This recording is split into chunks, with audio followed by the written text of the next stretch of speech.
Le voyage du cœur, une aventure d'amour dans une petite ville tranquille au bord de la Méditerranée, vivait une jeune femme nommée Élise. Elle était connue pour sa gentillesse et son sourire radieux. Sa maison était entourée de jardins luxuriants, où les roses et les jasmins fleurissaient toute l'année. Élise passait ses journées à s'occuper de ses plantes et à aider ses voisins, apportant une touche de chaleur et de couleur à la vie de tous ceux qui la connaissaient. Un jour, alors qu'Élise se promenait près du port, elle découvrit une lettre ancienne et usée cachée sous un rocher.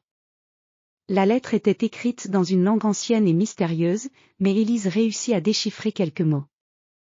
Il s'agissait d'un message d'amour écrit par un marin nommé Antoine, qui avait quitté la ville des années auparavant pour une expédition lointaine. Il avait promis de revenir un jour pour retrouver l'amour de sa vie, une femme qu'il avait rencontrée dans cette même ville. Le cœur d'Élise fut touché par cette histoire d'amour. Elle décida de mener une enquête pour retrouver des traces d'Antoine et comprendre l'origine de cette lettre. Chaque jour, elle visitait les archives locales, interrogeant les anciens du village et explorant les endroits mentionnés dans la lettre. Ses efforts furent récompensés lorsqu'elle découvrit que le marin avait en effet vécu dans la ville et avait laissé derrière lui un journal intime. Le journal racontait l'histoire de l'amour entre Antoine et la femme qu'il aimait, Amélie. Leur relation était profonde et sincère, remplie de moments de bonheur et de difficultés partagées. Antoine avait voyagé à travers le monde, cherchant des trésors et des aventures, mais son cœur appartenait toujours à Amélie. Il lui avait écrit des lettres d'amour pendant ses voyages, espérant un jour pouvoir la retrouver.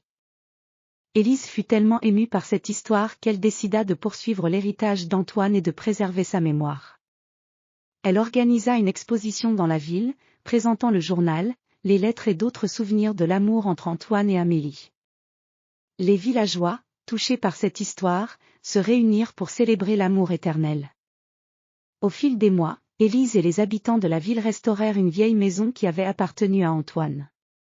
Ils en firent un musée dédié à l'amour et à la romance. L'endroit devint un lieu de rassemblement pour les couples et les familles, un endroit où les gens pouvaient célébrer l'amour dans toutes ses formes. La dévotion et le travail acharné d'Élise avaient transformé la ville en un lieu magique où l'amour était célébré et chéri. Les visiteurs venaient de loin pour admirer le musée et entendre l'histoire d'Antoine et Amélie. Leur amour était devenu une légende, un symbole de la puissance et de la beauté de l'amour véritable. Élise trouva également un amour sincère dans sa propre vie. Un jour, alors qu'elle se promenait dans les jardins fleuris qu'elle avait créés, elle rencontra un homme nommé Julien, qui partageait sa passion pour les belles choses et les belles histoires.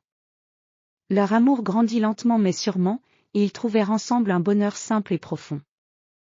Le voyage d'Élise était bien plus qu'une quête pour une histoire d'amour passé. C'était une aventure qui lui avait permis de découvrir la beauté de l'amour véritable et de la partager avec le monde. Grâce à son dévouement, elle avait transformé la ville en un lieu où l'amour était célébré, préservé et transmis aux générations futures.